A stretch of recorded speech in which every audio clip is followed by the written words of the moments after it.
Boa noite, irmãos. Paz seja com todos. Olá, os amigos queridos. Olá, os simpatizantes do canal.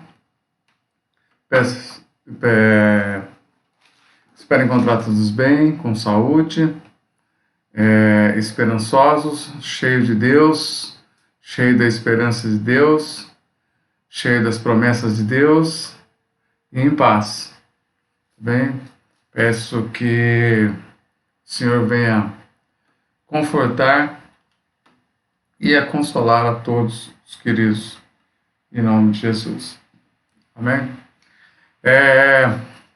Estou aqui para a gente continuar o nosso estudo escatológico, tá? Sobre Marcos 13, e que fala o sermão escatológico de Jesus. É isso, nós falamos aqui, né?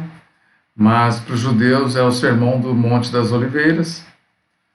E espero que o primeiro e a segunda aula já tenha sido de grande valia para os queridos aí. Espero que também vocês tenham conseguido entender a pontualidade das profecias, a veracidade das profecias e também o momento em que vivemos, que é muito importante, tá? Porque você tem que associar uma coisa a outra, tá? O sermão quanto o momento, tá? Porque assim, o cristão, os estudiosos, ou mesmo as pessoas que querem saber, né? Porque não tem como você ser um cristão e sem saber quem é Cristo. Ele tem que estar, quando se fala de escatologia, ele tem que estar com uma Bíblia na mão e com um jornal na outra, porque o jornal vai dando veracidade a tudo aquilo que a Bíblia diz. Ok? Por gentileza, se você não tiver uma Bíblia aí, por favor, pegue ela, tá? Se você não tiver, baixe no celular, rapidinho, baixe uma aí, para a gente fazer a leitura da terceira parte desse estudo e que assim a gente possa conseguir entender melhor, vocês lendo a Bíblia e me acompanhando, tá? Então fica mais fácil para mim explicar, para eu explicar para vocês e para que vocês também consigam acompanhar melhor na Bíblia, ok? Agradeço já a todos aí e peço, irmãos, que se inscrevam no canal, tá? Se inscreva aí que a gente precisa de uma certa determinada inscrições, uma quantia, né? Para que a gente possa melhorar o canal, né? Mudar algumas coisas aí que a gente precisa e sem essas assinaturas aí a gente não consegue mudar, tá bom? Por isso que as pessoas pedem inscrições, que é para poder melhorar o canal, por algumas coisas aí, por algo mais, ok? Então vamos lá. A nossa leitura de hoje é continuando os estudos. Ele vai de Marcos 13, tá? Não esqueça que essa é a terceira aula. Se você colocou nessa daqui e nunca ouviu nenhuma, você vai lá na primeira aula, tá? Tá lá a primeira aula de escatologia, e depois a segunda, e esta é a terceira. Tá bom? Então vamos lá. A gente vai ler do versículo 14 ao versículo 23. Tá? Vamos lá. Marcos 13, capítulo 13, versículo 14 ao 23. Diz assim: Quando, pois, virdes o abominável da desolação, situado onde não deve estar, quem lê entenda. Então os que estiverem na Judéia fujam para os montes. Quem estiver em cima do eirado, não desça, nem entre para tirar da sua casa coisa alguma. E o que estiver no campo, não volte para trás para buscar a sua capa. Ai das que estiverem grávidas e das que amamentam naqueles dias. Orai para que isso não suceda no inverno, Porque aqueles dias serão de tamanha tribulação como nunca houve, desde o princípio do mundo, que Deus criou até agora e jamais haverá. Se não houvesse o Senhor abreviado aqueles dias, e ninguém se salvaria. Mas por causa dos eleitos que ele escolheu, abreviou tais dias. Então, se alguém vos disser, eis aqui o Cristo, ou ele o ali, não acrediteis, pois surgirão falsos cristos e falsos profetas, operando sinais e prodígios para enganar, se possível, os próprios eleitos. E saiba de sobreaviso, tudo vos tenho predito. É, é um sermão, assim, eu estudei bastante ele, também com outras passagens, e vou citar aqui as outras passagens, que na verdade a Bíblia ela foi nos dada gradualmente, então você tem que ir montando as peças para poder você ter um estudo aprofundado de às vezes alguns assuntos que vocês querem, tá? É por isso que a Bíblia exige assim um estudo bem apurado, bem exaustivo, tá? Não é fácil estudar a Bíblia porque ela foi escrita num outro contexto, uma cultura diferente, com língua diferente. Então, nós temos que, às vezes, transportar para a nossa época e nem sempre é fácil. Tem algumas palavras que, às vezes, não tem tradução também para o português, então as pessoas, às vezes, adequam, né? E para que a pessoa possa entender, ler e entender. Tá? Bom, voltando aqui à nossa lição, temos aqui alguns pontos aqui que temos que ponderar. O que Jesus disse é uma grande tribulação, uma intensificação do sofrimento. O pico da crise que introduz o final do mundo. Lembre-se que a gente começou lá nas primeiras aulas, Jesus, quando ele deu esse sermão, ele estava respondendo a duas perguntas, que está lá no começo do capítulo, tá? Dos seus discípulos.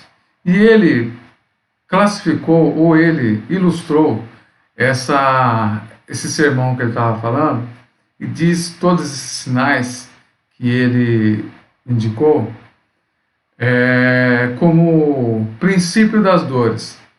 Para os judeus, o princípio das dores era uma dor de parto, tá? Que começa e depois ela vai se intensificando, até chegar no pico da dor e assim a criança nasce. Então ele praticamente colocou muitas catástrofes e coisas, acontecimentos, pestes, e muitas coisas, a vinda do anticristo e essas coisas todas, até chegar ao pico e aí a criança nasce, ou seja, aí ele vem, tá? Ou ele volta.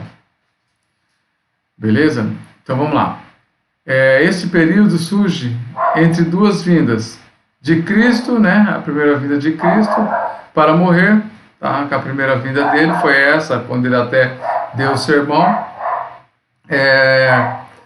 Ele foi a primeira vinda e depois ele disse que a segunda vinda, tá? Muitas vezes tratados por, né, a palavra grega para a segunda vinda parousia, né, que significa essa palavra a presença, tá?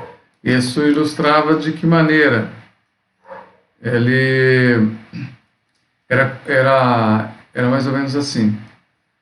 Quando um rei queria mandar um recado para o outro rei, aí ele mandava um emissário. E quando esse emissário chegava lá, ele era anunciado como: a parousia está aqui. A presença era como se o próprio rei estivesse lá. Então, a presença, isso classifica meio que uma forma de falar. Ok? Vamos lá, continuando aqui o nosso estudo.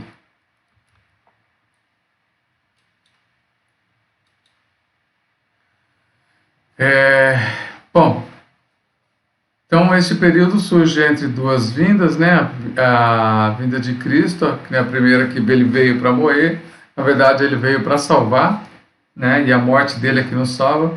E a segunda, ele vem para reinar, tá? Aí ele já vem, e aí, por isso que ele deu todos esses sinais, e já vem, quando ele fala assim, eu já tenho predito todas as coisas, eu já tenho avisado vocês antecipadamente. Então, as pessoas que estudam a Bíblia, ela já é uma pessoa muito mais informada, ela procura saber das coisas, ela vê os acontecimentos, né? Ela vê os acontecimentos. No final da última aula, ele tem uma parábola que ele fala das estações e aonde a gente consigo explicar melhor isso, tá? Por isso que o cristão ele tem que estudar. Vou falar uma coisinha aqui, não tem nada a ver com a aula, mas talvez que sirva de inspiração para vocês. Quando Jesus nasceu, tinha duas escolas teológicas. Era a Shammai e a Hillel, né, que era o nome dos rabinos que davam aula. Então a escola teológica sempre existiu, tá? Bem antes disso tinha a escola de profetas já. E tinha os saduceus, fariseus e os essênios, que eram tipo assim de umas religiões que tinham na época. Tá? Os fariseus, saduceus, os escribas e os essênios. Tá? Essas quatro eram as predominantes. Bom, quando Jesus nasceu, algum deles foi visitar Jesus? Não, nenhum deles foram. Porque eles não estavam esperando, talvez não viram isso nas escrituras. Só que Isaías,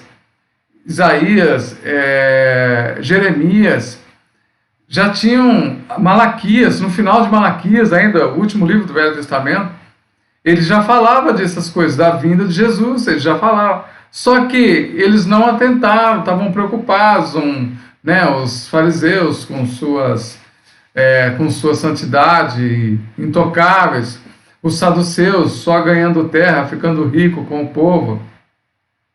Então, eles não se atentaram para essas coisas. Quando Jesus nasceu, os únicos que foram visitar Jesus foram aqueles magos, né? A Bíblia fala de magos, mas eram tipo uns cientistas, né? Você vê, pessoas que não tinha nada a ver, mas eram pessoas que estavam estudando, e eles, quando eles encontraram, foram até falar com Herodes, ele falou assim, não, a gente viu o sinal, a gente viu a estrela, que era o sinal, né? E hoje a gente tem vários sinais da parousia, da presença, da volta de Cristo. E às vezes muitas pessoas não se atentam para essas coisas. E tem uns que falam que Apocalipse tem coisa que nem aconteceu ainda, não é um livro que tem que ser estudado e tal. Só que os outros livros se complementam com ele. Então é uma coisa, essas coisas escatológicas, ela tem que ser estudada assim. Muita série, e é por isso que Jesus já falou, eu já tenho predito todas as coisas para vocês. Já tenho dito antecipadamente. É só vocês estudarem. Ok? Esse é o resultado. Vamos lá. Principal. Outra coisa. Vamos lá então. Então, ele serve para confirmar o fim do mundo. É o fim dos tempos, né? E da vinda do fim do mundo e das coisas que irão acontecer até lá. Esses assuntos, tá? Voltando aqui à nossa leitura, tá? Se você se perdeu aí na leitura, volta, leia de novo, tá? Não se esqueça que esse estudo, ele está indo no Marcos 13, ele está indo do versículo 14 ao versículo 23, que complementa os outros estudos. Ok? Então vamos lá. Bom, mas as duas primeiras estrofes falam sobre a destruição do templo e os sinais do princípio das dores. Né? Na aula passada, a gente falou da destruição do templo que aconteceu no ano 70 e do princípio das dores, que eram as coisas que iam vir, as pestes, terremotos, guerra entre nações, né?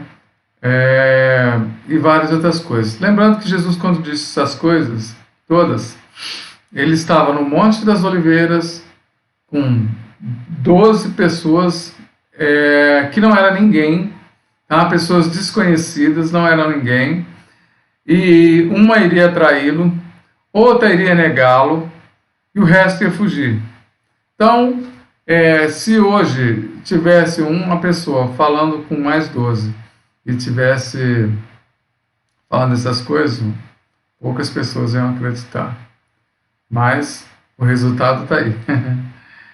O cristianismo hoje é a maior religião do mundo e estamos aí. Amém? Vamos lá. Agora vamos ver os sinais desse período que se chama Grande Tribulação. Lembrando que no começo aqui, no versículo 14, ele diz assim: quando, pois, vires o abominável da desolação, situado onde não deve estar, quem lê entenda, então os que estiverem na Judéia fujam para os montes. Para entender esse versículo 14, ele retorna à destruição do templo, o abominável da desolação. O abominável da desolação. Então, ele volta lá na destruição do templo que aconteceu no ano 70. O sinal da grande tribulação é o aparecimento do abominável da desolação. Essa figura escatológica, chamada de abominável da desolação,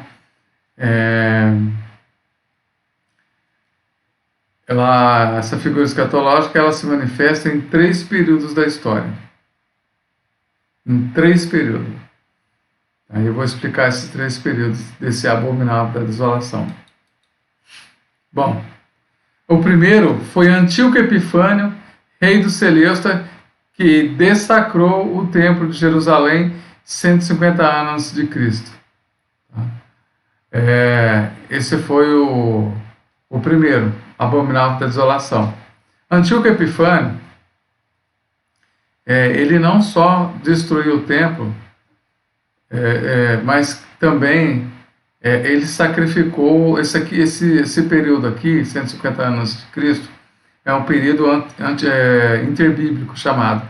Entre o livro de Malaquias e o livro de Mateus, tem um espaço de tempo aí de 400 anos, chamado pelos estudiosos como os 400 anos de silêncio de Deus, os 400 anos que Deus não falou. Então, como as pessoas sabem disso, teve outros livros, tá? Chamado de livros apócrifos. E esse Antíoco Epifânio, rei dos Seleutas, dessacrou o templo de Jerusalém, 150 a.C., ele está no livro dos Macabeus. Tem 1, 2 e 3. Ele está nos livros de Macabeus. É um livro histórico, deve ser estudado. Tem pessoas que falam, esses livros apócrifos não é de Deus. Tem nada a ver, são livros históricos, tem coisa que você lê lá que você tem que saber. Tem passagens bíblicas que são citadas, tem citações, principalmente de Tiago, quando ele fala lá do corpo de Moisés, e aquele tirou de um livro apócrifo, tá? De uma escritura que já tinha na época. Então, voltando aqui. Tá? Leia os livros históricos, é bom. Então, Antíoco Epifânio, lembra que esse abominável da desolação, ele teve 3 passagens. Antíoco Epifânio, rei do Seleusta, que destacou o templo de Jerusalém 150 anos antes de Cristo, entrou, levou todas as coisas do templo, levou todas as coisas, né? Tinha peças de ouro e tal, levou tudo. Foi até na época em que Jeremias escondeu a arca, que até hoje ninguém achou, né? A arca, dizem que está no templo lá em São Paulo, mas não acredito, não, nunca vi falar que ninguém achou a arca da aliança. Então foi nessa época que Jeremias escondeu a arca para que eles não levassem. Por isso que fala que Jeremias é o profeta chorão, né? Porque ele chorou quando viu isso acontecendo. E outra coisa, Antíoco Epifânio sacrificou um porco no altar. Imagine isso para os judeus, porque os judeus eles nem comiam carne de porco porque era considerado imunda. Então, quando ele fez esse sacrifício, imagina a afronta que não foi para os judeus. Bom, outros também, os exércitos romanos que cercaram Jerusalém e destruíram o templo no ano 70, que a gente falou na última aula. Tem até um relato lá de Flávio Josefo, né, do livro de Flávio Josefo, que está relatado eu até coloquei um pedaço lá, vocês não esqueçam de dar uma passadinha, volta lá, se acaso você esqueceu.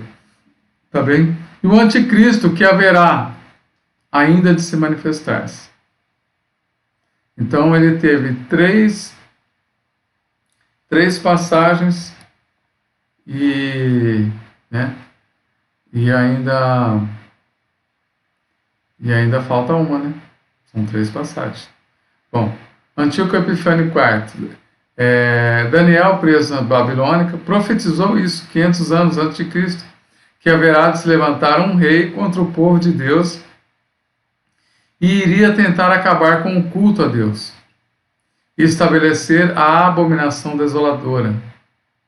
Então Daniel profetizou isso de Antíoco Epifânio 500 anos antes disso. Outra coisa, essa passagem, para que vocês entendam melhor, eu vou até colocar aqui para vocês lerem, tá? Para vocês verem a veracidade da profecia de Daniel e o relato de Jesus quando ele fala isso. Vamos lá, está escrito aí, ó. Daniel 9, 27. Ele fará firme aliança com muitos por uma semana. Na metade da semana ele fará cessar o sacrifício e oferta de manjares. E sobre a asa das abominações virá o assolador até que a destruição que está determinada se derrame sobre ele. Tá? Vamos ver.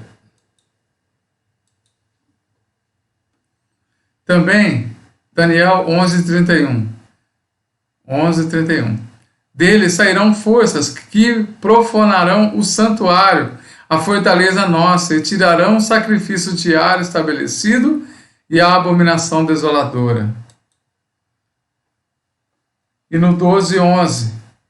Depois do tempo que o sacrifício foi tirado e posto a abominável da desolação, haverá ainda mais 1290 dias. Há uma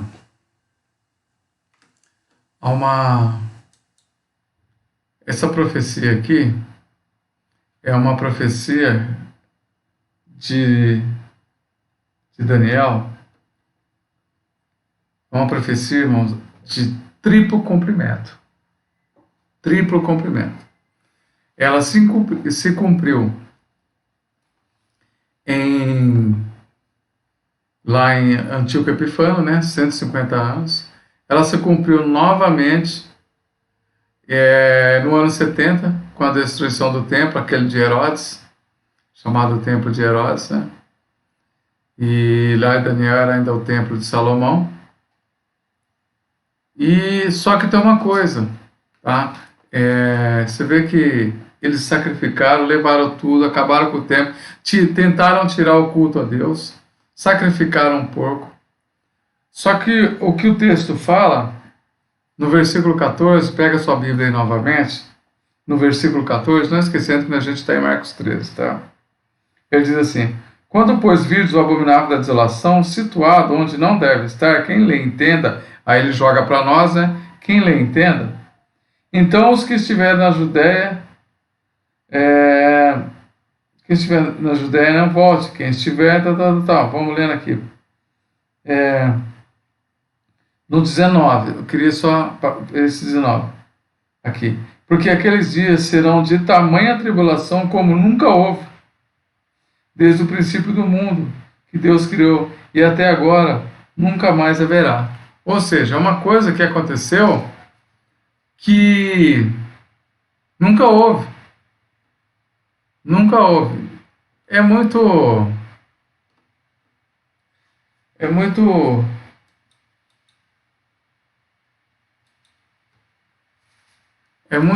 às vezes assim, a gente, mas nunca houve. Então a gente já passou por essas coisas, A gente não, né? O mundo já passou por isso, nós não. Não sei, eu acho que vamos ver esse abominável desolação, talvez na nossa época. Os sinais estão muito fortes, já estão quase no pico da dor, tá? Em meio a tudo que já aconteceu, né? Vamos lá. 3 vezes Daniel disse isso. Viria a destruição ao culto a Deus e faria outro culto abominável. Lembra do sacrifício do porco lá, né? Essa figura foi Antíoco Epifânio IV, rei do Seleusta, que conquistou Israel no ano de 1967 e 350 anos depois da profecia de Daniel, nesse período que era ele era servo de Nabucodonosor, e depois Balsazar, né, o sírio, que entrou no templo. Daniel morre, vem Alexandre o Grande, que domina toda aquela região, depois morre, seu domínio divide-se em quatro generais, divide em tudo, os 4 morrem, dois morrem, né, fica um no Egito e outro na Síria, e o Seleusta conquista o Egito, depois Israel. Isso depois de 350 anos que Daniel profetizou essas coisas. 350 anos depois. E onde está na Bíblia essas coisas? Não está. Está escrito nos livros intertestamentários, que é aquilo que eu falei, que ficou aquele período de 400 anos, né, escrito pelos judeus entre Malaquias e João Batista, falando de um profeta para outro profeta. Esse período, o último foi Malaquias, e depois desse período foi João Batista. Tá? A voz que clama no deserto, aquele que batizou Jesus. Tá bom? Vamos lá. O rei Seleuta, que conquistou Israel em 167 a.C., começou uma campanha intensa para acabar com os costumes dos judeus e os cultos. Eles queriam acabar com aquilo, porque os judeus, assim, eles têm muitos rituais, né? Eles têm muitas festas, de eventos. Na verdade, assim, eles foi a nação que conviveu com Deus muitos anos, né? Vamos dizer, quase toda, acho que depois de Noé, né? Então foi escolhida a nação ali, foram os judeus, e eles têm toda aquela tradição de festa do Purim, a festa do Pêssar, que é a Páscoa, tem muita festa das luzes. Então tem um monte de eventos que aconteceram com eles, então eles têm umas festas. E esse rei Seleusta, ele quis acabar com tudo, ele quis destruir o culto a Deus. Então, em 150 anos de Cristo, mandou colocar um altar de Zeus no templo de Jerusalém e sacrificou ali um porco no altar. Imagina, ele quis acabar com o culto a Deus, colocou ali uma estátua de Zeus e sacrificou um porco. Imagina, pôr uma estátua. Os judeus, eles eram monoteístas, né? E eles eram politeístas, tinham vários deuses. Imagine sacrificar um porco no altar. E isso provocou uma grande revolta entre os judeus, levando à guerra, que é a guerra dos Macabeus. Esse é o cumprimento inicial da profecia da abominação desoladora. Não esqueça, irmãos, que eu falei para vocês que esse evento, essa profecia de Daniel, ela é uma profecia de triplo cumprimento. Tá? Esse foi um cumprimento já com Antíoco Epifânio. Então, voltando aqui, eles começaram uma guerra com os Macabeus, e este cumprimento inicial da profecia da abominação desoladora. Começou com um sacerdote velho chamado Donatã Macabeu, que se revoltou e incitou a guerra dos Macabeus. Aí chegaram os romanos, depois e os conquistou. Tá? Os romanos chegaram e acabaram conquistando tudo. Bom, continuando aqui. 200 anos depois, Jesus disse esse sermão. Lembre-se, 200 anos depois. Isso aconteceu, foi 150 anos antes de Cristo. 200 anos depois, Jesus disse esse sermão. O cerco a Jerusalém, Jesus usou a profecia de Daniel com mais a outra aplicação, Tá? Essa profecia, ela também está citada, esse mesmo de Marcos 13, está em Mateus 24:15 e 15 e 16, né? E Lucas 21, no versículo 20. Tá? Quando Lucas leu essa passagem, lembra-se que Lucas era um pesquisador. Não sei se vocês têm conhecimento dos livros de Lucas. Ele não era apóstolo, tá? Mas ele que escreveu o livro de Lucas, né? E que foi um relato. No começo do livro você vê que ele fez pesquisas e também escreveu o livro de Atos, quando ele andava com Paulo.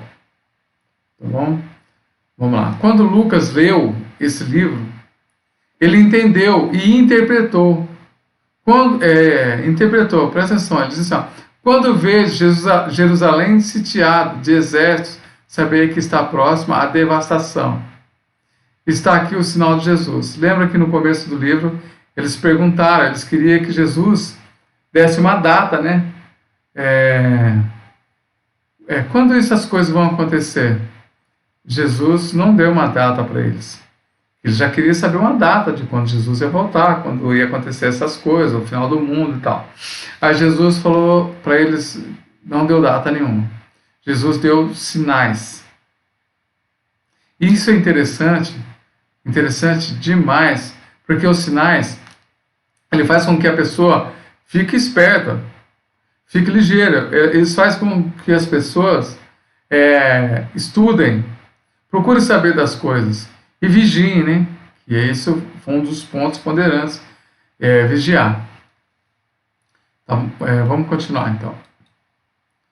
Quando acontecerá?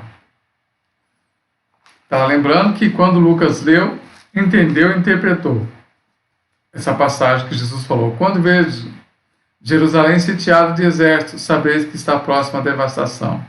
Está aqui o sinal de Jesus. E quando acontecerá a resposta? Quando vocês virem o abominável da desolação voltar. Lembra que é um estudo escatológico, são profecias que ainda irão acontecer. Tá? Vamos lá. Aí Lucas disse, eu sei o que é isso. Ele entendeu, ele interpretou. Jerusalém vai ser outra vez sitiada, vão acabar com o culto a Deus, vão profanar este lugar. E isso aconteceu realmente, no ano 70. Quando aconteceu isso, Lucas já não estava mais aqui. Eu acredito que o único que estava foi João, porque João foi o último apóstolo a morrer. Tá? Embora Lucas não era apóstolo, mas ele leu, ele interpretou e falou, já entendi, eu sei que é isso. Jerusalém vai ser outra vez sitiado. Lembra da cumprimento das profecias. A primeira com Antíoco Epifânio e aqui novamente com Tito, general Tito. Tá? Ele entendeu, entendi. Jerusalém vai ser outra vez sitiada, vão acabar com o culto e vão profanar este lugar. Isso aconteceu no ano 70. E o arco de Tito, tá? O arco de Tito, em homenagem à vitória do general contra Jerusalém, está na história, irmãos. Isso para mostrar a veracidade da profecia, a veracidade do acontecimento. Esse arco de Tito, ele está até hoje aí. Tito depois era filho, né, de Ciro e depois ele acabou virando imperador. Mas ainda há uma terceira menção desse desolador. Lembra da profecia de triplo cumprimento. Mas ainda há uma terceira menção dessa desolador, dessa pessoa. Este Esses abomináveis são símbolo dos poderes mundiais que se levantarão contra o povo. No Antigo Testamento, Antíoco Epifânio. No Novo Testamento, General Tito. Tá? No Novo Testamento, General Tito. Jesus liga a grande tribulação, né, que ele cita do versículo 14 ao 19, que será do ano 70 a maior, será? Será que será a maior? A maior que aconteceu no ano 70? Acho que não. Acho que não. Basta citar, para você ver que houve catástrofe maior. Basta citar o Holocausto, onde 6 milhões de judeus foram exterminados. Isso foi muito pior que no ano 70. Né? Como é que chama o lugar lá? Já nem lembro mais como que chama o lugar lá. Daqui a pouco eu lembro, eu falo. Né? Então foi maior. Então Jesus não podia ter se referido ao massacre do ano 70 que aconteceu com esse general que entrou em Jerusalém, massacrando, matando todo mundo. Lembra que na última aula não ficou pedra sobre pedra, queimou todo mundo dentro do templo. Foi uma atrocidade. Tá? Jesus pode estar falando isso porque ele falou que o que iria acontecer era uma coisa que nunca tinha acontecido. Era uma coisa tão grande que nunca tinha acontecido. Tá? Então, continuamos o nosso estudo aqui. No versículo 24 e 25 e 26, aqui ele está respondendo a duas perguntas da grande tribulação e os sinais da vinda, onde aparece outra vez o inimigo do povo. Tá, vamos ler, versículo 24, 25 e 26. Vamos lá. Mas naqueles dias, após a referida tribulação, o sol se escurecerá, a lua não dará sua claridade, as estrelas cairão do firmamento e os poderes do céu serão abalados. Então verão o Filho do Homem vir nas nuvens com grande poder e glória, e ele enviará os seus anjos e reunirá os seus escolhidos. Então, acho bom ficar só com o 24, 25 e 26, ok? Vou ler novamente, tá? Porque é muito importante isso aqui. Tá? Lembrando que o que nós estamos falando, já se passaram essas duas a abominação desoladora, onde chegou esses abomináveis, tentaram acabar com o culto a Deus, os dois, tá? Tentaram acabar com o culto a Deus, implantando outro Deus no templo para que as pessoas adorassem outros deuses. Primeira coisa que esse abominável fez foi acabar com o templo, acabar com o culto a Deus e implantar um novo Deus. Só que o que Jesus fala assim, como a profecia de Daniel tem triplo cumprimento, e Jesus fala que o que iria acontecer era uma coisa que nunca tinha acontecido. Por isso que eu pedi para vocês lerem novamente, porque está dentro do sermão, e a gente vê o que Jesus falou aqui. Vamos lá. Novamente, vamos ler o versículo 24, 25 e 26. Mas naqueles dias, falando desses dias abomináveis, tá? Naqueles dias, após a referida tribulação, o sol se escurecerá, a lua não dará sua claridade, as estrelas cairão do firmamento, e os poderes do céu serão abalados. Então vocês verão o Filho do Homem vir nas nuvens com grande poder e glória. E isso aconteceu nesses dois eventos? Não. Tá? Jesus aqui está respondendo as duas perguntas, tá? Que o pessoal pediu o sinal. A grande tribulação e o sinal da sua vinda. Foi a pergunta que eles fizeram lá no começo do capítulo. Onde aparecerá outra vez o inimigo do povo de Deus, que na Bíblia é chamado de o Anticristo. Novamente, só falta a última profecia para se cumprir. Tá? Os discípulos entenderam exatamente. Veja o que Paulo escreve em Tessalonicenses. Eu vou pôr o versículo aqui, tá? Para a gente não ficar desfolhando muito Bíblia, que às vezes tem pessoas que estão ouvindo o estudo e às vezes não tem assim muita intimidade com a Bíblia. Então eu coloquei aqui os versículos, mas tem uns que a gente vai ter que abrir, tá? Que não está aqui, Tá bom? Vamos lá. Os discípulos entenderam. Vejam o que Paulo escreve em 2 Tessalonicenses, no capítulo 2, de 3 a 10. Tá? Ele está falando aqui o anticristo segundo Paulo, segundo a interpretação de Paulo. Isso vocês vão ter que abrir. Tá bom? Eu não vou acelerar aqui, mas se vocês não tiverem aí, eu leio para você. Tá? Eu vou abrir aqui. 2 Tessalonicenses, no capítulo 2, do versículo 3 ao 10. O anticristo segundo Paulo, segundo a interpretação de Paulo. Estou procurando aqui.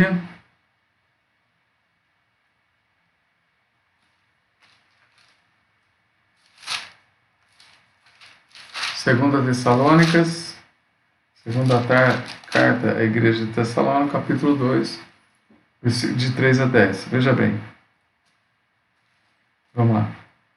Ninguém de nenhum modo vos engane, porque isso não acontecerá sem que primeiro venha a apostasia e seja revelado o homem da iniquidade, o filho da perdição, o qual se opõe e se levanta contra tudo que se chama Deus, ou é objeto de culto, a ponto de se assentar-se no santuário de Deus, ostentando-se como se fosse o próprio Deus. Não vos recordais de que, ainda convosco, eu costumava dizer essas coisas? E agora sabei o que detém para que ele seja revelado, somente em ocasião própria. Com efeito, o mistério da iniquidade já opera, e aguarda somente que seja afastado aquele que agora o detém. Então, será de fato revelado o iníquo, a quem o Senhor Jesus matará com o sopro da sua boca e o destruirá pela manifestação da sua vinda. Ora, o aparecimento do iníquo é a segunda eficácia de Satanás, com todo o poder e sinais e prodígios, e da mentira, e com todo o engano de injustiça aos que perecem, porque não acolheram o amor da verdade para serem salvos. Palavras muito pesadas, palavras de Paulo, separadas dentro de estudos escatológicos, palavras muito... depois vocês anotam e vão anotando, dá uma relida, tá bom? Para que vocês se familiarizem melhor com os acontecimentos. É muito importante vocês saberem dessas coisas escatológicas. Né? Tá? Eu acho que estamos aqui dando os últimos passos em cima dessa terra. Então, Paulo interpretando o que Jesus, fala do filho da perdição, o iníquo, que quer tomar o lugar de Deus. Lembra lá, Antíoco Epifânio, sentou-se no trono, colocou a estátua de Zeus, sacrificou um porco. Então, a gente já vai ganhando forma, esse estudo. O anticristo segundo João, tá? É um pouquinho mais para frente. A gente vai ver o anticristo segundo a interpretação de João, que ele escreveu no livro de 1 João, tá? 1 João, no capítulo 2 e no versículo 28. 1 João 2, 28. É um pouquinho para frente aí, tá?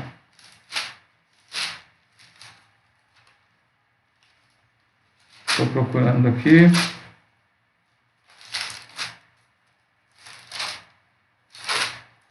É depois de Pedro, tá? Vamos lá. 1 João, capítulo 2, versículo 28. 2, 28. Acharam aí? Vamos à leitura. Filhinhos, agora, pois, permaneceis nele, para que quando ele se manifestar, tenhamos confiança e dele não nos afastemos envergonhados na sua vinda. Se sabeis que ele é justo, reconhecereis também que todo aquele que pratica a justiça é nascido dele. Tá? Essa aqui já é 1 João 2,28. Só que ele também fala na 2 João, no próximo livro, 2,22. Tá? 2 João é um livro para frente. Capítulo 2.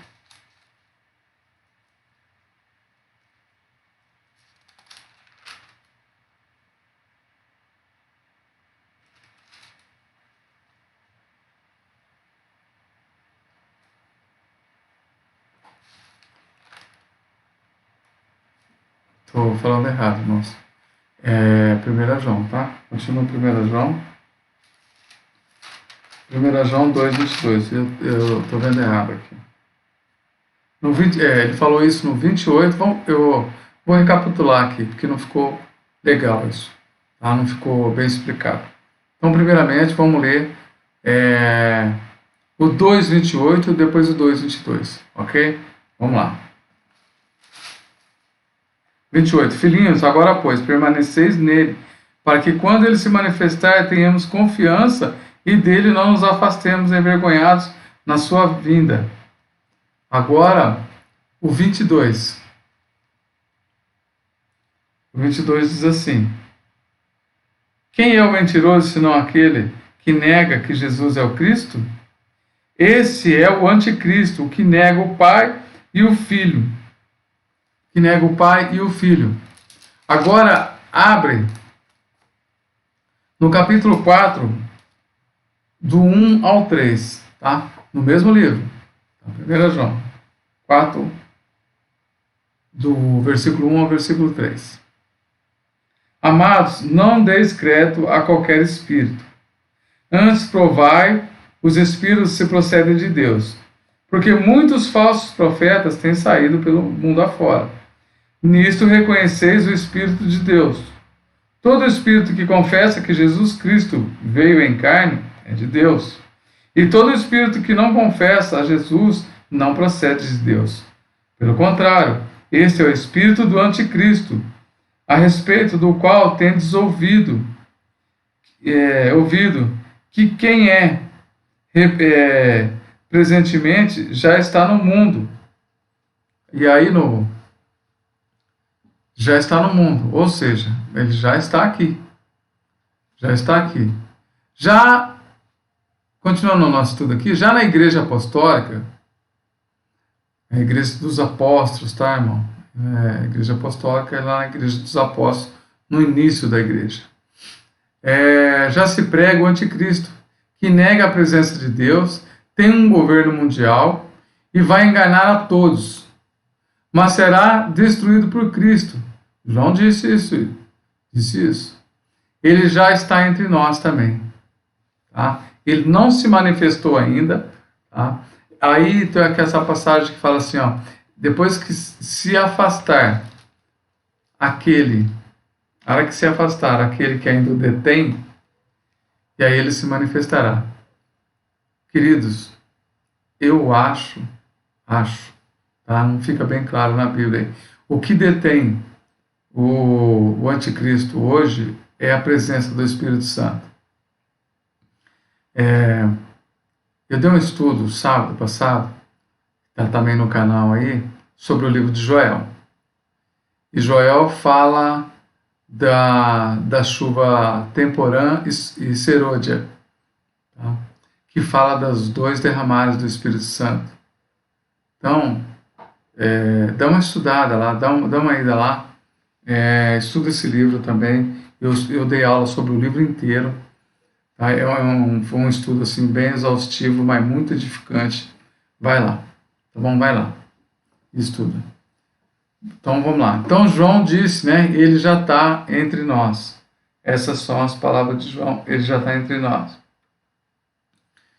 Continuando. Está presente nas falsas religiões, nos falsos profetas, nos falsos governos que perseguem a igreja. Lembra que ele quis acabar com o culto a Deus lá atrás? Pois é, são sinais, tá, irmãos? A gente vai acompanhando os sinais. Nos governos que perseguem a igreja, são manifestações do anticristo, tudo isso, tá? Os falsos profetas, os governos que perseguem a igreja, as falsas religiões, Falsas religiões tem muitos, tá? Tem gente usando até o nome de Deus, tem gente irricando com o nome de Deus. Os puritanos, falando um pouquinho dele, a segunda geração dos reformados, né? Na sua confissão de fé disse que o Papa era o anticristo. Mas eu acho que não a pessoa, mas como substituto. Mas isso não procedeu, não. Tá? Ele morreu. Mas ainda não é o fim, diz a palavra. Né? Ainda não é o fim. Ele já está entre nós, mas ainda não é o fim. Mas quando será isso? Quando isso vai acontecer? Não sabemos. Hoje, uma coisa importantíssima. Hoje, o mundo já está preparado para o governo mundial. Hoje o mundo já está preparado. Que dia que é hoje? Acho que hoje é 15 ou 16 de maio de 2020. Talvez a pessoa possa ver esse estudo alguns anos à frente. Estamos passando por uma epidemia mundial, onde ela começou na cidade de Wuhan, lá na China, e acabou hoje, acho que em 5 ou 6 meses, já tinha manifestado o mundo inteiro. Então, para você ver como o mundo está globalizado, como o mundo já está pronto para o anticristo. Embora essas pestes aí, para mim, é um sinal também da vinda de Cristo. Então, para você ver como o mundo já está pronto para um governo mundial. Os estudiosos sempre monitoraram as coisas, eu digo assim, estudiosos, os teólogos, sempre monitoraram os eventos, os tempos, acontecimentos para estarem preparados. Então, a gente fala isso não é porque são suposições, não são posições, são estudos, são confirmação de profecias cumpridas. Então, tudo aquilo que Jesus falou está se cumprindo, tudo. Se você catar os estudos atrás, você vai ver que tudo já está pronto para o anticristo. Tá? Já tem as comunicações, já tem as agências, já tem os acordos, enfim. E também, para você que talvez vai ver esse estudo mais para frente, estamos passando aqui o problema no Brasil, não só o problema dessa epidemia, mas também um problema muito sério com os homens, ou seja, com os governantes. E outra coisa, a Bíblia fala que nos últimos dias haverá homens avarentos, isso é Apocalipse, tá? Presunçosos, avarentos, amantes de si mesmo. E é o que a gente está vivendo hoje aqui no nosso país. Homens presunçosos, avarentos, amantes de si mesmo, não está nem aí com o povo, não está nem aí com ninguém. Só querem o seu benefício, os seus confortos e mais, o poder. O homem quer o poder. O que derrubou Satanás foi isso. Foi querer poder. O que derrubou Adão e Eva foi isso. Foi querer poder. Né? Mas o poder, ele vem de Deus.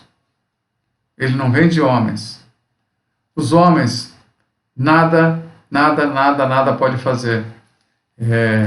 Hoje a gente vê homens influenciados por Satanás, vamos dizer assim, tá? Homens conduzidos, influenciados, na verdade, assim, possuídos, essa é a palavra, possuídos, tentando tomar o governo das mãos de Deus, mas isso não vai acontecer, porque, na verdade, Jesus está deixando as coisas aí correr, mas vai chegar a hora, vai chegar o dia do juízo, fica tranquilo.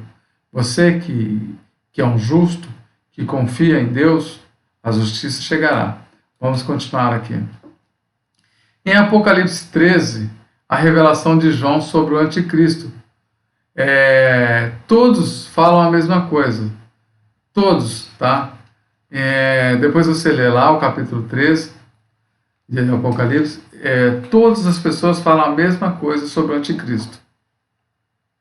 Resumindo, as palavras de Jesus, se primariamente na destruição de Jerusalém, né? Em primeiro lugar, na destruição de Jerusalém, no ano 66 depois de Cristo, né? Com o general Tito, cercou a cidade com trincheiras. Ele veio por causa da rebelião dos judeus contra o Império Romano na época, né? E ele foi a abominação desoladora. Há uma lenda não verificada, oriunda do historiador Eusébio, que é o Eusébio mesmo de Cesaré, que diz que quando Jerusalém foi cercada por Tito, muitos dos que estavam na cidade correram para os montes por causa da profecia. Você vê que eles já estavam... A profecia diz que se você corram para os montes, né? Tal. Muitos, porque eles já estavam sabendo, eram pessoas que estudavam, por isso que é importante o estudo, tá? Isso está no livro de Eusébio, né? Eusébio de Cesaré, ok? Vamos lá. Ao contrário, muitos correram para dentro do templo, para defender o templo, né? Os cristãos creram na profecia de Jesus, esses que fugiram, ali fundaram uma igreja na cidade de Pela depois, então, aqueles que fugiram, aqueles que ficaram, na outra aula passada, vocês já viram que eles pereceram, né? Acabou caindo a fio da espada, outros queimados e tal. Então, a grande tribulação no cerco da destruição de Jerusalém, cumpriram-se as palavras de Jesus quando? Quando foi? O abominável da desolação, citado, a grande tribulação e os falsos profetas. Foi tudo isso que Jesus tinha falado. Tudo isso Jesus já tinha predito. E tem falado isso para a gente também, né? Vamos lá. Todavia, elas apontam para um outro período à frente. Todas essas profecias que a gente está lendo foram coisas que cumpriram, mas a gente não viu cair estrela do céu, não viu nada disso. Tá? O pessoal que está lá não tem relatos. Então, todavia, essa profecia ela aponta para um período à frente, ainda futuro, do levantar do anticristo e seu domínio mundial. Antíoco Epifânio, os romanos, eles não tinham um domínio mundial, tinham um domínio daquela região da Ásia, né? Mas não tinha, e até a Europa, mas não tinha um domínio mundial. Marcos 13:20, a misericórdia de Deus termina no versículo 23, que ele fala assim: estáis de sobreaviso. Vocês já foram avisados, né? E o que devemos fazer então? Vejamos, irmãos, com tudo isso, vejamos a exatidão da profecia.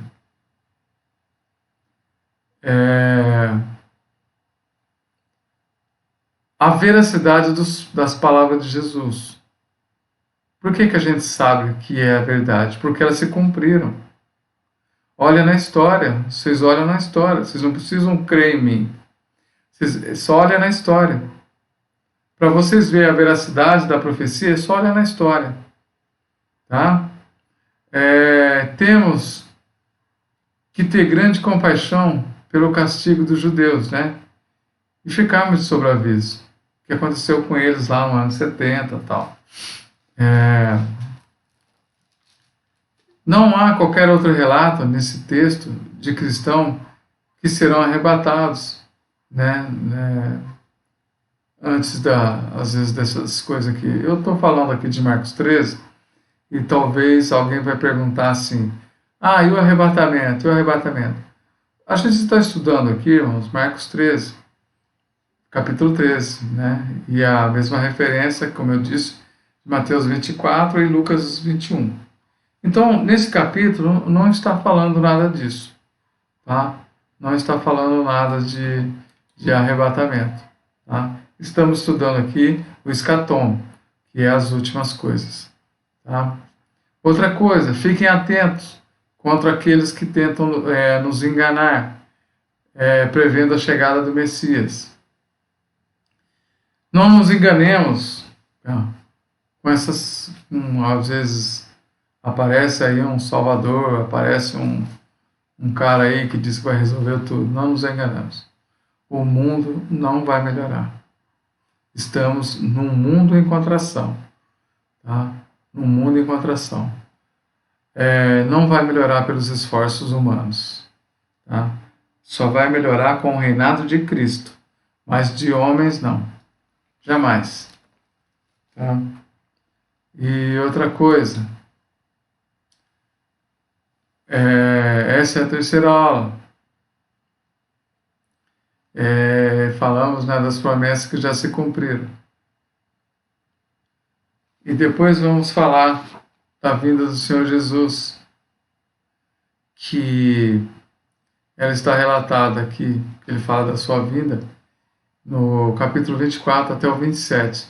E lembrando que quando ele disse essas palavras, quando ele disse isso, veja bem, se dava para acreditar nisso. Quando ele falou isso, ele estava no Monte das Oliveiras, com os 12 discípulos e fugindo dos judeus. O Senhor, ele ia no Monte das Oliveiras, durante o dia ele ficava lá no templo, pregando, ensinando, e à noite ele ia no Monte das Oliveiras, para se esconder dos judeus. Para que vocês... Então ele estava aqui no monte, fugindo dos judeus. Tá? Bom, voltando aqui, continuando a nossa aula. Então, relembrando que quando Jesus disse essas coisas, citadas aqui em Marcos 13, 24, ele estava no Monte das Oliveiras com seus discípulos, fugindo dos judeus. Quem ia acreditar num cara desse? Não é verdade? Quem ia? Mas vamos lá. Vamos fazer a leitura de novo. Agora a gente vai falar da vinda de Jesus. Diz assim, versículo 24 ao 27. Mas naqueles dias, após a referida tribulação, o sol se escurecerá, a lua não dará sua claridade, as estrelas cairão do firmamento e os poderes do céu serão abalados. Então verão o Filho do Homem vir nas nuvens com grande poder e glória. E ele enviará os anjos e reunirá seus escolhidos dos quatro ventos da extremidade da terra, até a extremidade do céu. Então, vamos entender isso aqui. Vamos entender isso aqui.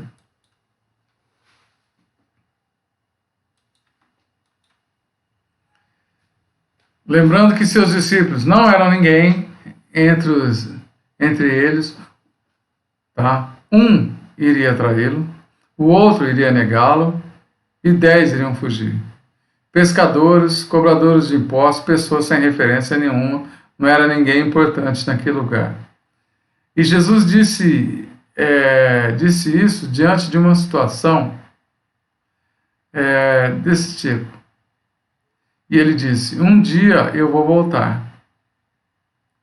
Agora vocês imaginem, um cara fugindo dos judeus, com os discípulos sem importância nenhuma, dizendo que ele ia voltar um dia, que ia ter uma grande, vamos dizer assim, uma grande seguidores no mundo inteiro. Cara, ou ele era louco, ou ele era Deus, né? Mas hoje a gente sabe que era tudo verdade. Hoje a gente sabe disso. Contudo, o que lemos, estudamos até agora, aconteceram de verdade. Todas essas coisas aconteceram de verdade. O restante também vai acontecer. Pode ficar tranquilo que o restante também vai acontecer. Tá? Então vemos que a sua vinda representa, mesmo que ainda não aconteceu. Vamos lá. nesse esboço todo aqui, né, desse sermão escatológico, Jesus profetiza sobre a destruição do templo de Jerusalém, só dando uma recapitulada aqui no esboço de todo o estudo, tá? Para a gente poder seguir aí no final. Jesus profetiza sobre a destruição do templo em Jerusalém, no capítulo 13, de 1 e 4, né? Depois ele dá um alerta contra o surgimento dos falsos profetas, perseguições, apostasia, num período em que Jesus chama de o princípio das dores. Esse é o tema do sermão. Bom, essa palavra apostasia, talvez quem não tem conhecimento dessa palavra, são aquelas pessoas que conheceu a Deus, né, conheceu no sentido assim de ter experiências, conhecimento da palavra e simplesmente virou as costas, foi embora e fala mal. Isto é apostasia. Ele fala que nos últimos tempos iam ter muitos apóstatas, né? E está tendo aí, tá? Está tendo. As coisas estão caminhando dessa forma aí. Desse jeitinho. Vamos lá. Em Marcos 13, né, o que a gente já estudou, estou recapitulando aqui tudo que a gente estudou. De 5 a 13, ele dá uma advertência quanto ao período da grande tribulação, sem igual, que haveria de vir sobre o mundo. Uma sem igual. Tá? Essa ainda não aconteceu. Depois lá tem aquela profecia das 7 semanas de Daniel, né? Que vão falar dos 7 anos de tribulação. Como a gente está falando aqui desse texto, desse capítulo, então depois você dá uma crescida lá, quando fala das 7 semanas de Daniel, e lá em Apocalipse fala dos 7 anos de tribulação, tá? Chamados de 7 anos da ira de Deus. Vamos lá. Aí, Marcos, que a gente tinha estudado agora há pouco, de 14 a 23, né? O anúncio do seu retorno em glória. E Marcos 24, 27. E depois as duas parábolas, né? Sobre a necessidade de ficarmos vigilantes e alerta por conta da gravidade dos relatos. Teve a promessa que ele ia nascer, cumpriu. Só para vocês verem toda a veracidade, vamos dar recapitulado. Do Espírito Santo, tá? Oséias fala isso, eu dei aula sobre o livro de Oséias, tá? Está aí no canal, tá bom? Se cumpriu, mas o principal é a sua volta. O principal é a sua volta. E não se cumpriu ainda, tá? Só que no mundo tem algumas outras religiões que têm outras expectativas, tá? Eu vou citar umas aqui para você. No budismo, a expectativa era de um grande mestre que ia surgir. Os muçulmanos falam de um imã que ainda vai vir. Então, para eles, esse povo aqui outra coisa. Tem os judeus, os ortodoxos, não os messiânicos, que eles ainda estão esperando os Messias. Estão esperando a primeira vinda. Tá? E os cristãos esperam por Jesus, já para reinar, para viver, para morar na cidade celestial, para ter um corpo de glória, como Paulo fala lá na sua carta aos Coríntios. Também dá uma lida lá, tá? No final do capítulo, 1 Coríntios, tá? Nós já estamos esperando para um mundo melhor, para uma vida melhor, para um corpo melhor. Quando fala de um novo céu, uma nova terra, uma coisa tudo nova, porque esse mundo já está corrompido, tudo aqui já está corrompido. Por isso que ele manda a gente ficar perseverante e fala também que aquele que perseverar até o fim, esse será salvo. Aquele ficar firme, né? Até o fim, esse será salvo. A diferença entre as religiões está na escatologia, tá? Está na escatologia a diferença do cristianismo para as outras religiões. A escatologia está no coração do cristianismo. Enquanto as outras religiões esperam neste mundo e uma parte no outro mundo, o cristianismo tem um foco no mundo por vir. Ou seja, somos cidadãos do céu. A Bíblia fala isso, não somos daqui. Outra coisa, podemos apontar para as promessas cumpridas. Tá? Cumpridas. Este profetismo não é encontrado em outra religião. Essas coisas que foram proferidas e se cumpriram, você não vê ela em outras religiões. Você não vê no budismo, no islamismo. Você só vê isso no cristianismo. Profecias cumpridas. A palavra, tudo as escrituras sendo veridicamente confirmadas. Ok? E quando a vinda acontecerá?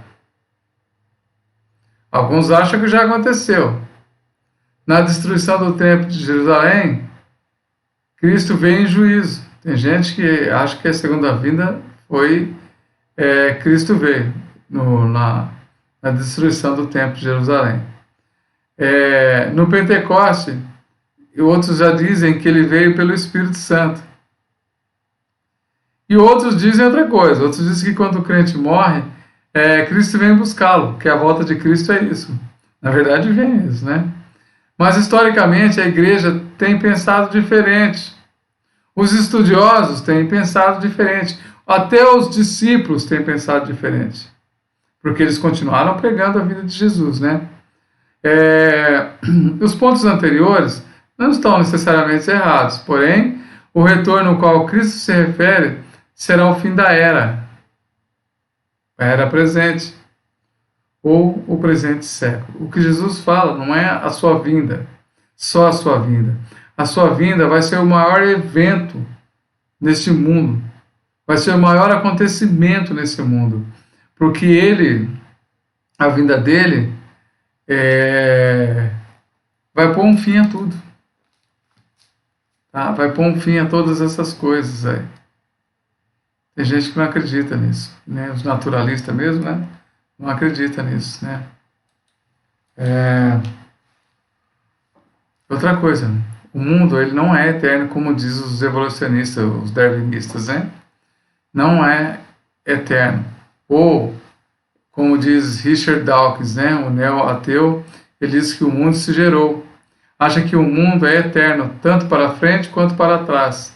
Agora, isso é um absurdo. Como o nada pode gerar o nada, né? Não existe catastrofismo, tá? Não acredita que o mundo teve um início e que nenhuma força maior o criou. O Richard, ele já morreu, né? Então ele já deve ter descobrido, né? Se realmente teve um criador, se não teve, né? Ele já descobriu isso aí. A volta de Cristo encerra essa era, trazendo um novo céu e uma nova terra. Ele vem para dar um basta. Irmãos, estude, né? Ou você aí que é um curioso, tá? Dá uma olhadinha no outro depois, no livro de Joel, que eu dei aula, para você ver. Joel foi escrito, acho que 600 anos antes de Cristo. 400 anos antes de Cristo.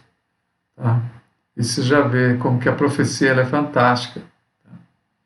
Vamos lá, falando do novo céu. O novo céu e a nova terra é a etapa seguinte. Não está no sermão porque aqui ele estava respondendo a perguntas que antecedeu a sua vinda. Tá? Então ele não fala do novo céu, nova terra, porque ele só fala respondendo as perguntas que eles perguntaram, os discípulos perguntaram. Quando isso acontecer? Quando será a sua vinda? Tá, né? Então ele está respondendo só a essas perguntas aqui. A vinda será após a tribulação. Versículo 24 ao 26. Tá? Após a grande tribulação. Veja bem. Aí você entra naquele mérito lá daquelas 7 semanas de Daniel e em Apocalipse naqueles 3 anos e meio de tribulação. 7 anos, né, na verdade. Tá? Mas naquele dia, após a referida tribulação, o sol se escurecerá, a lua não dará a sua claridade, as estrelas cairão no firmamento, e os poderes do céu serão abalados. Então verá o Filho do Homem vir em nuvens, com grande poder e glória. E ele enviará os seus anjos e reunirá os seus escolhidos, os quatro cantos, os quatro ventos, aqui fala, né? Da extremidade da terra até a extremidade do céu. Ou seja, de um lado a outro, de cima a baixo. Certo? Ele vai reunir aqui o seu povo. Após esse intenso período de dor no mundo, marcado pelo abominável da desolação, ele virá. Não temos a data, mas sabemos os sinais. É importante, sabemos os sinais. No versículo 32, não sabemos, mas temos a ideia dos eventos e vivemos sempre na perspectiva. No versículo 32 aqui, ele fala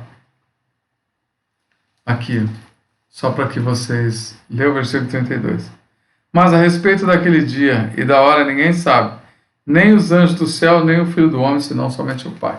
Então nós não temos como saber, mas temos os eventos, temos as profecias, temos os jornais para confirmar isso, temos os livros de história.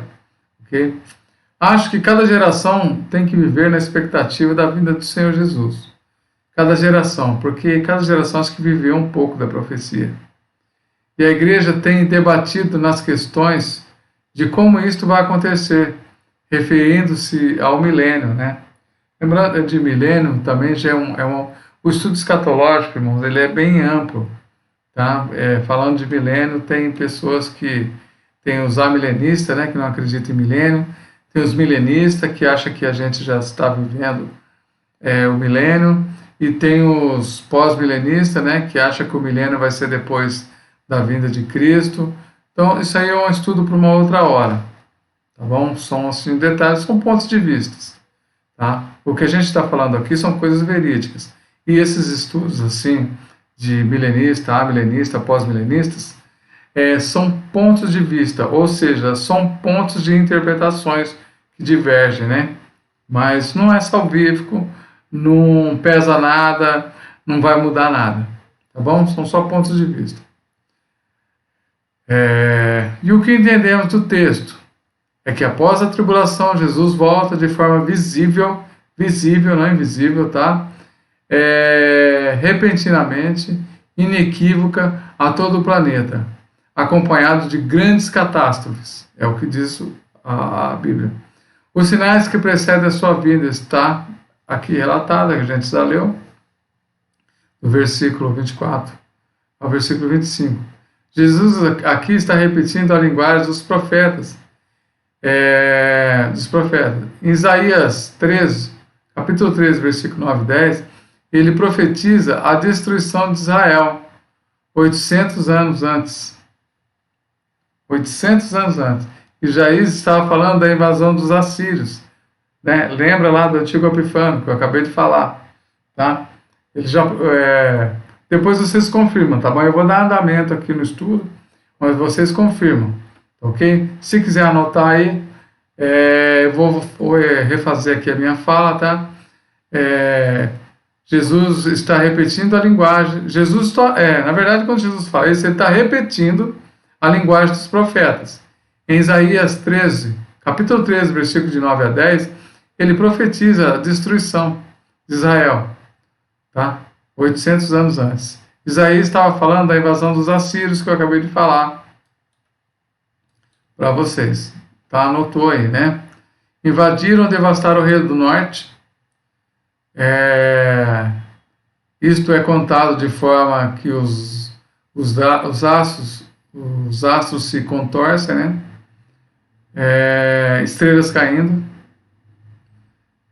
perdendo a claridade, a lua sumindo, e essa linguagem é chamada de apocalíptica e descreve eventos de grande catástrofe na Terra. Ok? Óbvio que não aconteceu literalmente essa profecia de essas catástrofes aí de estrelas caindo e tal, essas coisas. Não aconteceu nessa profecia de de Isaías. Né? Óbvio que não aconteceu literalmente. Mas uma profecia de duplo cumprimento, essa. Lembra de Daniel de 3 e essa de 2 cumprimentos. Duplo cumprimento. Isaías estava projetando a vinda do Senhor. Ele estava falando de um evento que ia acontecer, e aconteceu, mas já estava projetando a vinda de Jesus Cristo. Né? Para vocês verem. Vocês estão entendendo, né, irmãos? Vocês aí estão entendendo. Acompanhe os versículos, anota, acompanhe os versículos depois, que você vai conseguir entender direitinho. Quando voltasse, não para julgar Jerusalém, que isso foi o que aconteceu, esses eventos aconteceu porque o povo estava desviado de Deus. Quando os assírios invadiram Israel, né? Levaram cativo, depois os babilônicos invadiram Judá, e depois também a destruição do templo. Foi tudo por conta do povo de Israel estar desviado da palavra de Deus. Isso, esse castigo veio para castigar eles. Mas quando Jesus voltar agora, ele não vai voltar para julgar Jerusalém ou os judeus, mas o mundo. Neste ponto, ele associa a vinda do Senhor Jesus a esses julgamentos e declara em natureza cósmica. Lembra que o que Jesus estava falando aqui foi a mesma coisa que Isaías falou lá, tá? 800 anos depois, né, de Isaías ter profetizado isso, Jesus falou isso depois, tá? Ele já estava falando da destruição de Jerusalém e já jogando no escatom, nas últimas coisas. Para você ver como que a palavra vai se completando, e ela é fantástica. Quando eu começo a estudar, eu viajo. Tá? Outro evento foi Ezequiel 32, de 7 a 10, a mesma linguagem. Ele fala a mesma palavra, a mesma linguagem apocalíptica. E também tem Jeremias, tá? Jeremias que também fala, e Joel.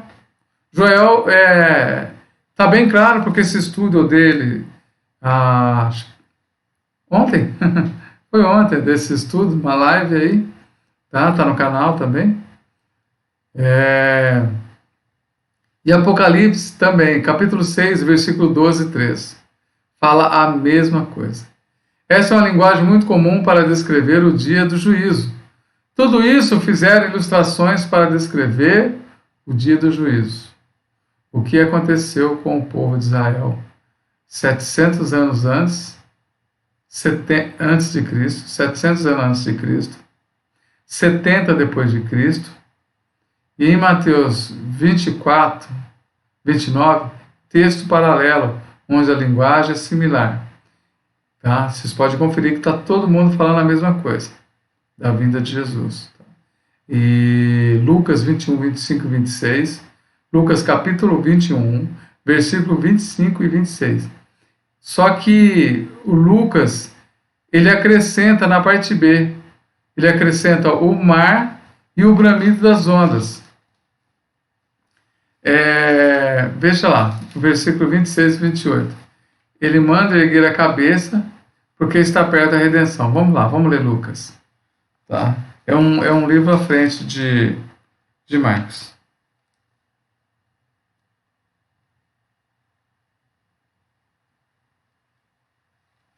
Vamos lá. 26 ao 28. Diz assim: haverá homens que desmaiarão. Vamos começar do 25, que aí a gente pega melhor isso aqui. 25, tá bom? Haverá Lucas, tá? Lucas, capítulo 21, versículo 25 ao 28. Haverá sinais no sol, na lua e nas estrelas, e sobre a terra, angústia entre as nações, em perplexidade, por causa do bramido do mar e das ondas. Haverá homens que desmaiarão de terror, e pela perspectiva das coisas que sobrevirão ao mundo. pois os poderes do céu serão abalados. Então se verá o Filho do Homem vindo numa nuvem, com poder e grande glória. Ora, ao começar essas coisas a suceder, exultai e erguer a vossa cabeça, porque a vossa redenção se aproxima. Aqui ele fala o seguinte: durante esses eventos, tem homens que vão desmaiar de medo. Agora ele fala para o crente: não, vocês exultem, glorifiquem, levantem suas cabeças e olhem para cima, porque a sua redenção chegou. É a diferença daqueles que servem a Deus, daqueles que permaneceram até o fim e daqueles que não. Só que quando Jesus já vier, quando já estiver nesses dias, não vai adiantar mais. Eu acredito que já não vai adiantar mais se você não creu antes, né? Como é que você vai crer agora? Certo? Então ele manda erguer a cabeça, porque a sua redenção, a sua esperança já chegou. Vamos lá. Mais uma vez, Jesus está usando uma linguagem apocalíptica, linguagem dos profetas, lá de trás. E o que ele está acrescentando é literal. Será? Sobre as estrelas do céu, como Marcos fala, no Marcos 3,25 descreve. As estrelas, eu creio que sim. Creio que sim. Sabemos que, você pode até pensar, sabemos que as estrelas são bem maiores do que o Sol. Como que fala que as estrelas vão cair do firmamento?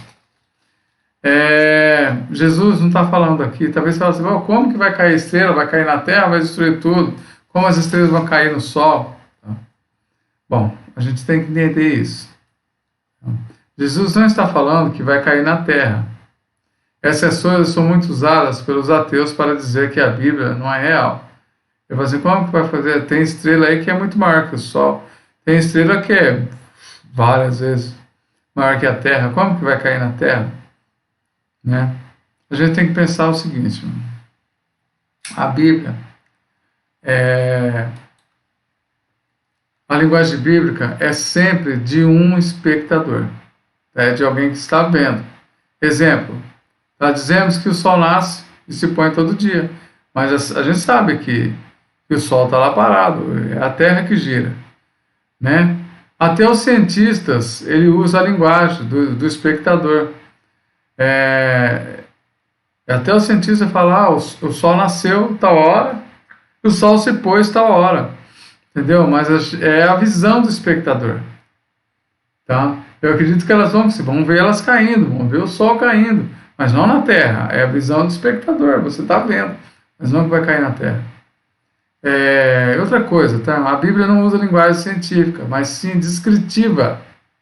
Não científica, mas descritiva ou fenomenológica. Ela descreve os eventos do ponto de vista do observador. Então, para quem estiver na Terra naquele dia, as estrelas vão cair. Tá? Quem está na Terra vai ver as estrelas. Vão estar caindo. Não sabemos como vai ser isso não, tá? Isto é para quem fez o Bará. Ou seja, a palavra Bará, para quem não sabe, é a palavra criou, que tem lá em Gênesis 1. Só que a palavra em hebraico é Bará, que significa criar do nada. Só Deus faz o Bará, só Deus cria do nada. Então essas ideias evolucionistas, elas não procedem, porque do nada não pode surgir nada. Certo? Vamos lá. Jesus usa a linguagem da Bíblia para descrever o evento catastrófico. Vai mexer com o cosmos. A vinda de Jesus vai mexer com o cosmos. Vai abalar tudo com a sua vinda. É o evento que marca o final desta era. O final desta era. Lembrando que as coisas mencionadas aqui estão em Gênesis, né? Ele criou e ele destruirá. Ele está no início e ele estará no fim. Lembra aquela passagem de Jesus, João 1? No início era verbo, o verbo se fez carne, habitou entre nós. Tudo que se fez com ele, nada se fez. Nada que se fez sem ele. Então, Jesus estava na criação e ele vai estar no fim. Tem pessoas que acham que o mundo vai terminar por uma guerra. Quando se fala, vai vir uma bomba aí, alguém inventou uma bomba e a bomba não sei o que vai destruir o mundo, ou também esses filmes de Hollywood que vai vir um asteroide na Terra e vai destruir a Terra. Foi Deus que criou e Deus que vai destruir. O homem não tem capacidade para isso e nem tem autoridade para isso, tá? É Deus que criou. Lembra daquela passagem que fala que Deus abre porta que ninguém fecha e fecha a porta que ninguém abre, né? Então ele está no controle de tudo e ele que criou, o mundo pertence a ele. Não pertence a homem nenhum, não pertence a Satanás. Então, se algum de vocês, talvez aí que gosta de poder, está vendo esse estudo, o mundo pertence a Deus. Mesmo que você seja um ateu, você sabe que o mundo pertence a Deus.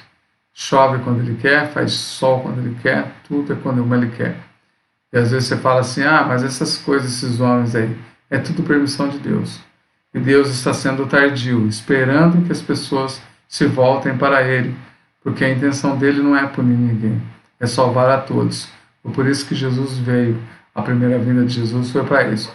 Foi para dar a chance a nós de podermos nos salvar. Tá bom? Vamos lá. Vamos ler em paralelo o que os apóstolos entenderam, que essas palavras de Jesus não eram uma figura de linguagem, mas estavam descrevendo fatos a acontecer.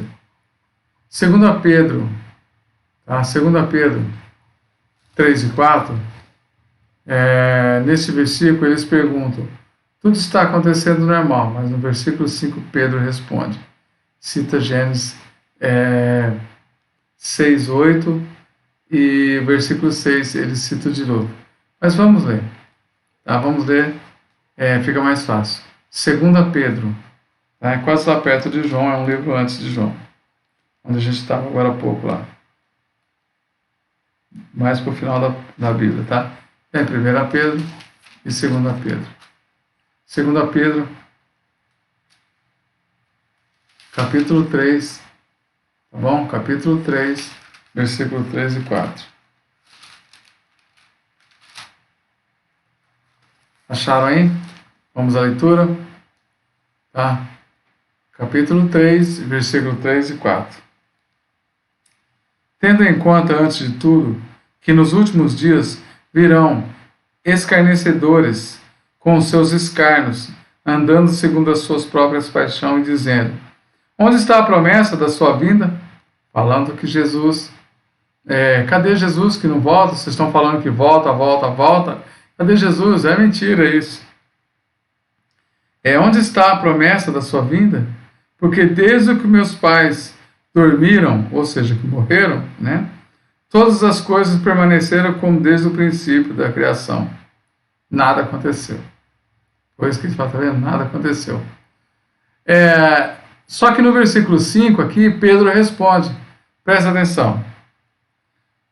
Porque deliberadamente esqueceram que de longo tempo houve céu, bem como a terra, a qual surgiu as águas. E através das águas, pela palavra de Deus, falando, citando aqui Gênesis 1, certo?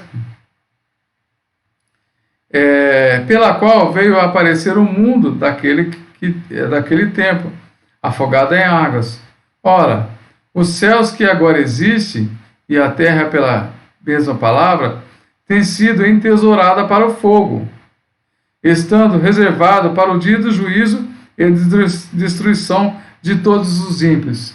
Tá? Deixa eu interpretar isso aqui. Está sendo entesourado para o fogo. Imagina que você cata um jornal e está cortando ele para poder queimar. Tá? Então é isso, o mundo já está sendo preparado, segundo João aqui, para o fogo.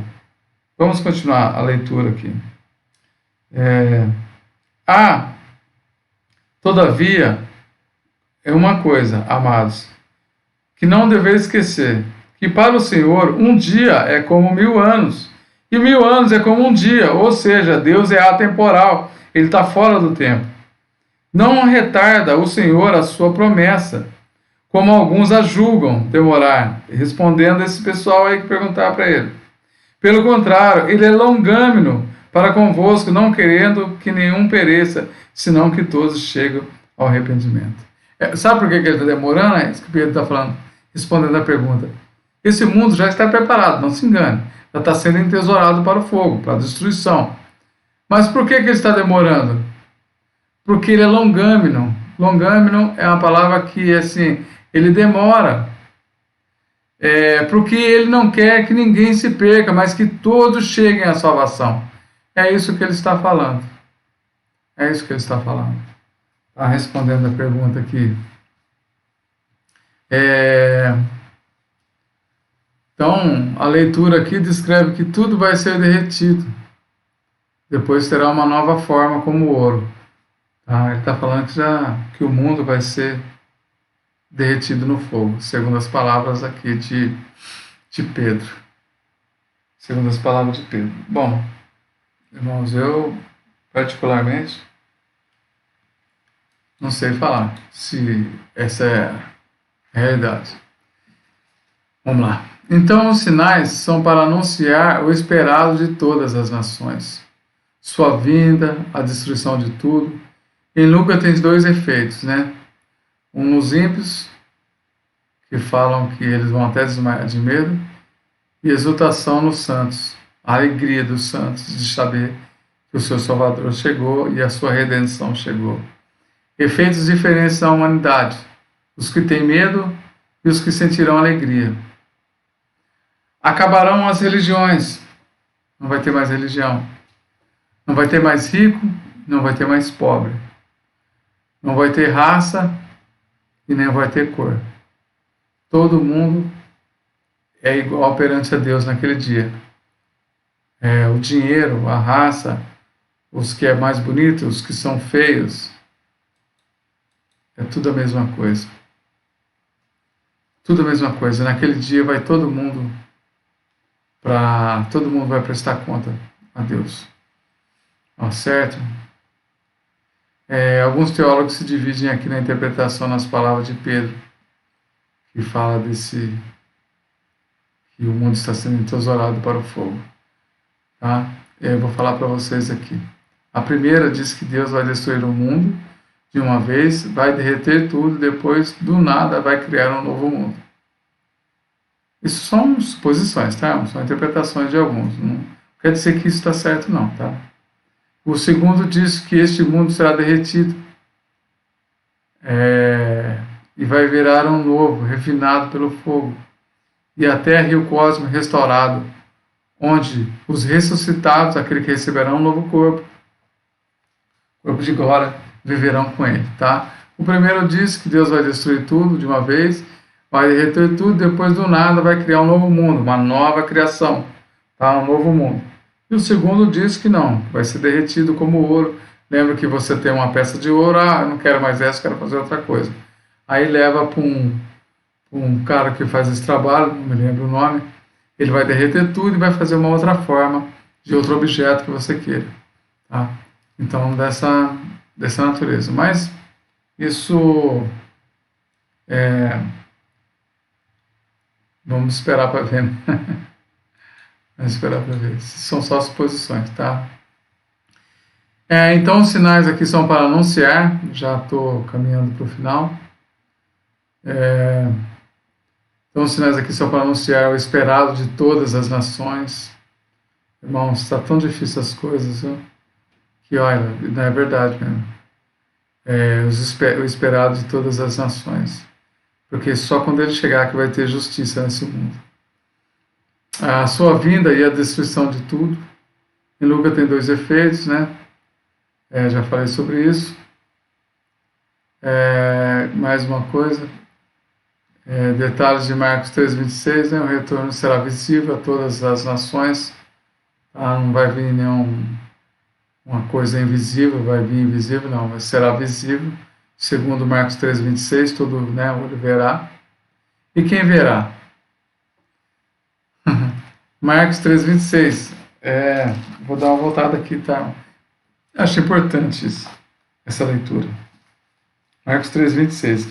Então vocês verão, né, o Filho do Homem vir nas nuvens com grande poder e glória. Agora, quem vai ver?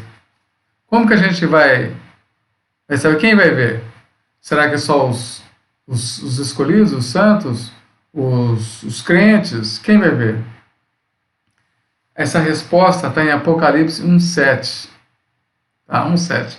Abre lá. Lembra que eu falei para vocês que a gente tem que ir montando a escatologia, tá? Apocalipse 1:7. Abre aí. Você vai saber quem vai ver. 1:7. Pergunta feita. Vamos lá. Eis que vem com as nuvens e todo o olho verá. Todo o olho verá.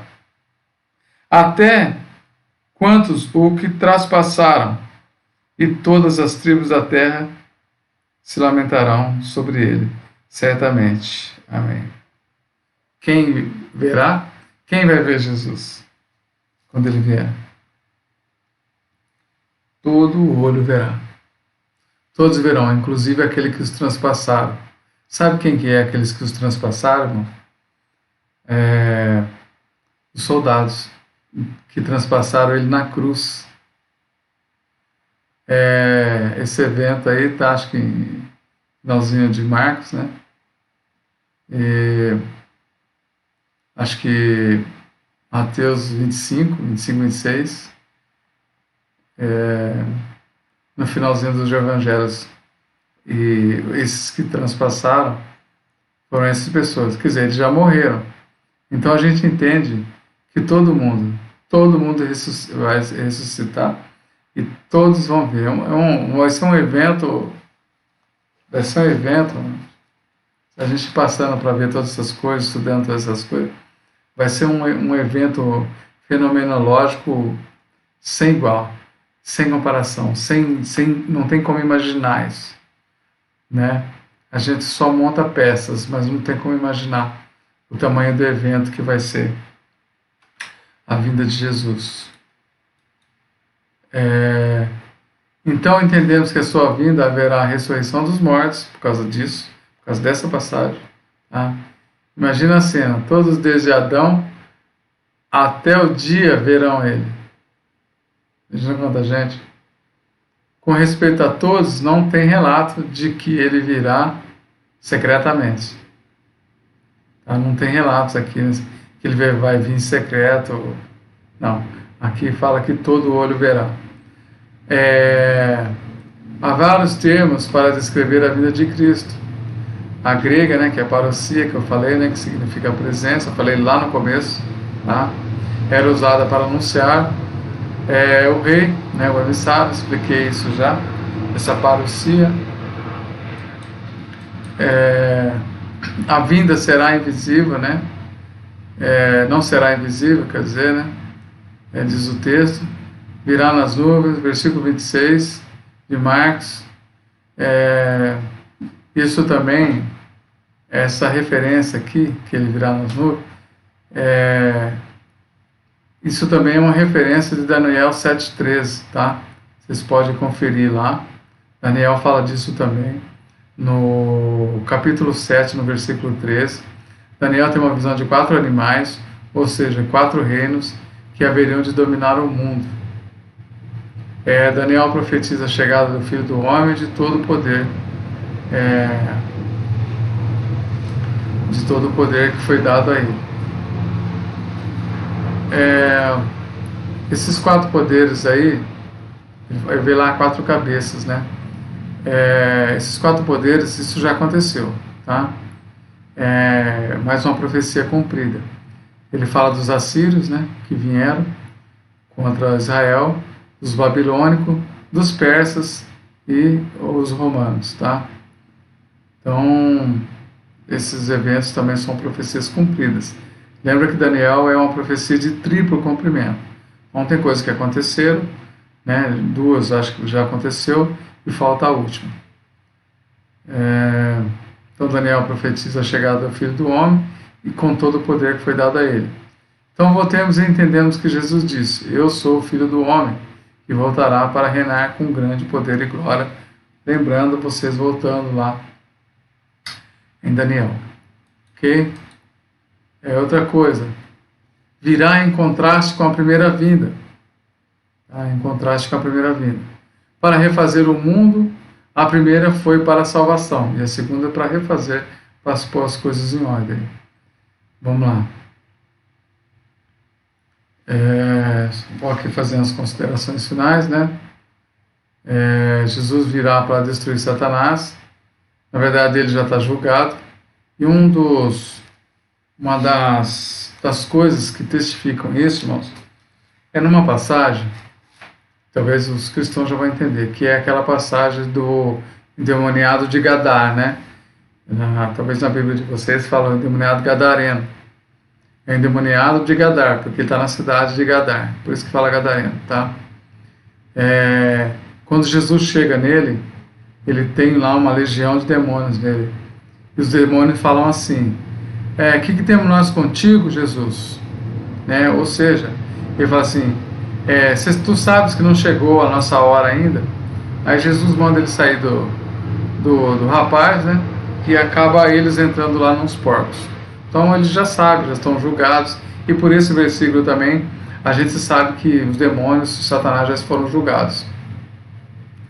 Então, ele vai voltar para destruir Satanás. Satanás já está julgado. Julgará todas as pessoas. E uma palavra meio chata também. E condenar todos no inferno. Tem gente, talvez vocês não tenham conhecimento disso, ou talvez pela forma que às vezes você vê algumas pessoas pregando, todo mundo acha que o diabo está no inferno. O diabo está no inferno. Parece que assim, que é um reino, né? Um reino flamejante, onde tem um trono flamejante, e ele está lá sentado com o seu tridente na mão e dando ordem aos demônios para fazer isso. Fazer isso, fazer aquilo, tal. Não. O inferno não foi inaugurado ainda, tá?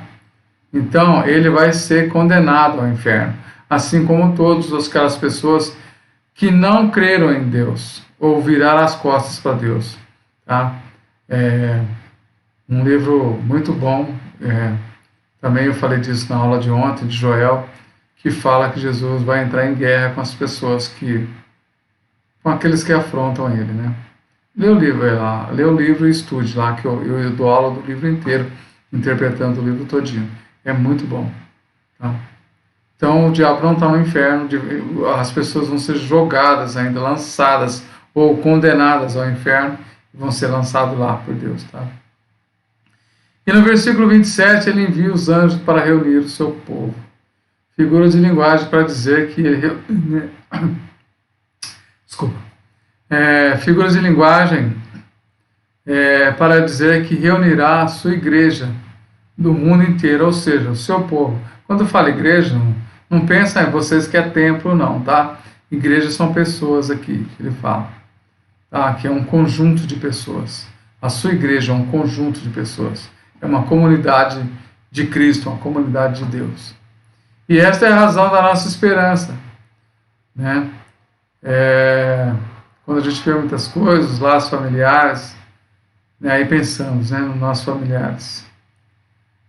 E os nossos familiares que não são salvos? E aquele amigo que eu gosto tanto que não são salvos?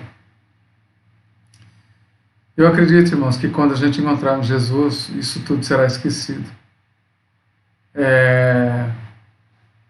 Esquecido assim, a gente vai lembrar de tudo, mas a alegria vai ser tão grande e a presença de Deus vai ser tão grande que a gente acha que vai ter um entendimento muito mais além do que temos agora e vamos entender que